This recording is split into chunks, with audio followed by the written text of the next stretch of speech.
Fiddle 101, a class for the beginner. Let's jump right in. For today's class, we're going to be taking a look at what to do with your bow. In the last class, we covered how to hold the bow, how to hold the fiddle. Now we're going to be making contact with the bow and the fiddle together. When doing this, we're going to start by learning how to do a couple of long, full bows. So a full bow is going all the way from one end to the next. So either from the frog, which is this area, to the tip, which is this area, or the opposite direction, tip to frog. So in order to get a clear sound here, what's really important is that I'm looking to place my bow right in the middle, this space between the end of the fingerboard, that ends here, and the bridge, which is just here. So I'm looking to place the bow right about there. And then here comes the hard part. You want to keep that bow perfectly straight between those 2 points as you're pulling it. The tendency is to pull your arm backwards as you're playing, which makes your bow go crash. So you want to keep a nice straight bow, meaning that your arm is going to be compensating as you go, and that arm is going to be shooting down and in front of you actually just a little bit in order to keep the bow always in the same place on that string. So I'm just going to do a couple of full bows here with you.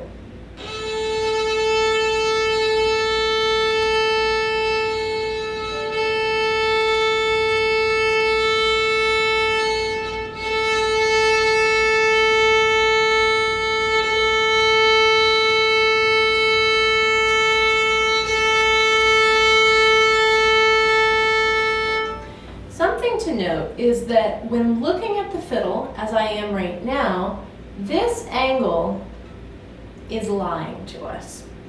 If I were to make this straight by what I think I see here, it's probably going to look something about like that, which from the angle you're looking, you know is very not straight. And if I were to trust that and bow like that, oh, that's hideous sounding. So the best way to practice playing with a straight bow is to actually stand in front of a mirror, and instead of looking this way at your strings, look at the mirror and watch your bow in that direction.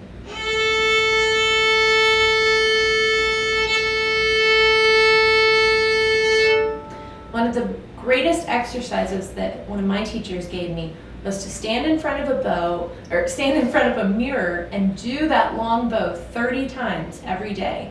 Frog to tip, tip to frog.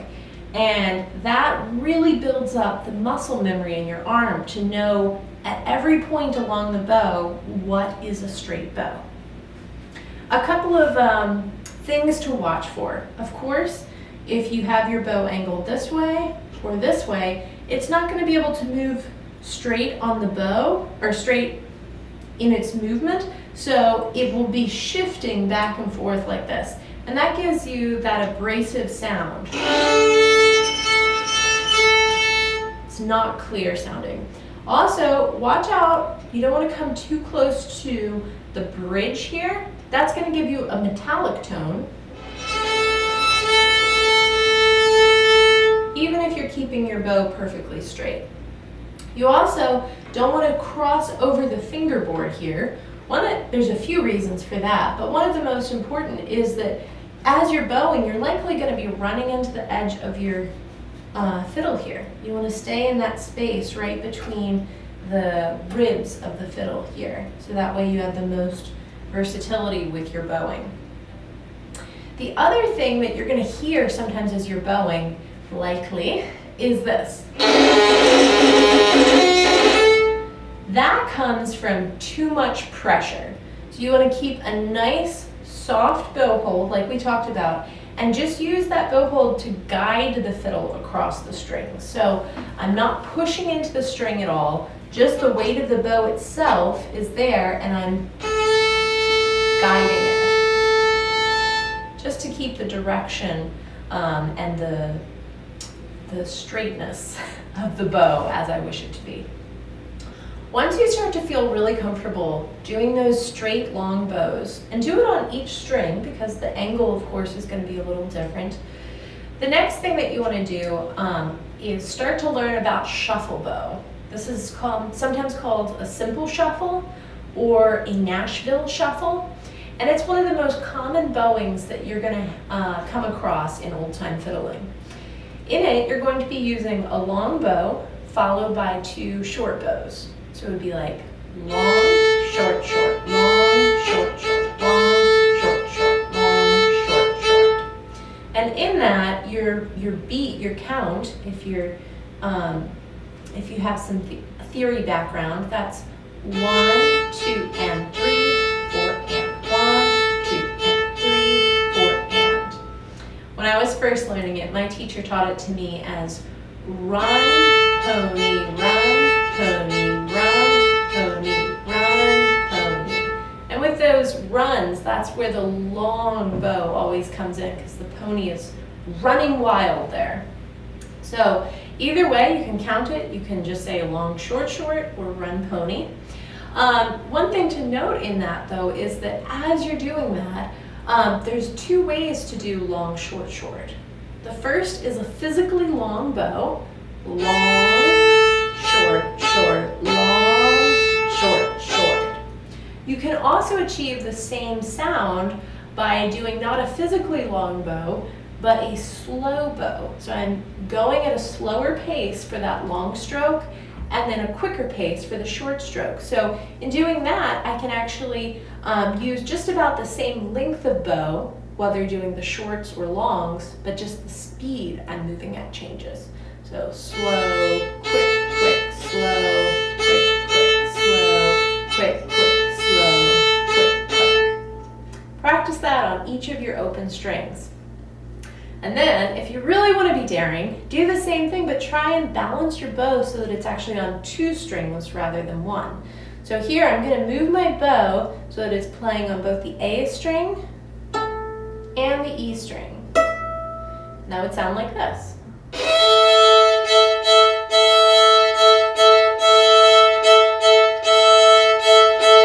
And when playing on 2 strings, there's even more of a tendency to press into the strings. So there especially, keep a nice light touch with your bow hand. And you can also use that 2-string technique, which is called droning. You can use that for practicing your long bow. So here I'll do a couple of long bows, this time with the open G and open D.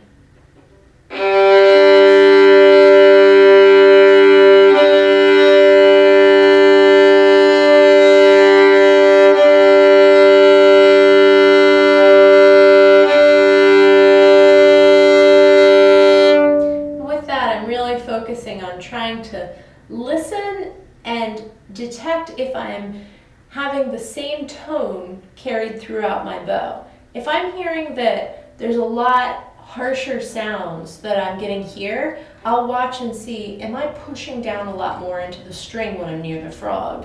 And then maybe I'm losing where the 2 strings contact even is as I come up here. So just really focusing on what adjustments do I need to make with the muscles of my hand as I'm doing a long bow in order to keep a consistent sound.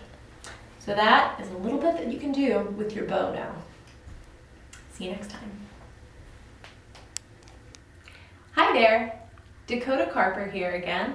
I just want to thank you so much for taking the time to join me for this Fiddle 101 class. Find out more online at dakotakarper.com or go to my folk music school, which is The Cat and the Fiddle, and the website thecatandthefiddlewv.com. You can also find more lessons like this on patreon.com/dakotakarper or on my YouTube channel. See you next time.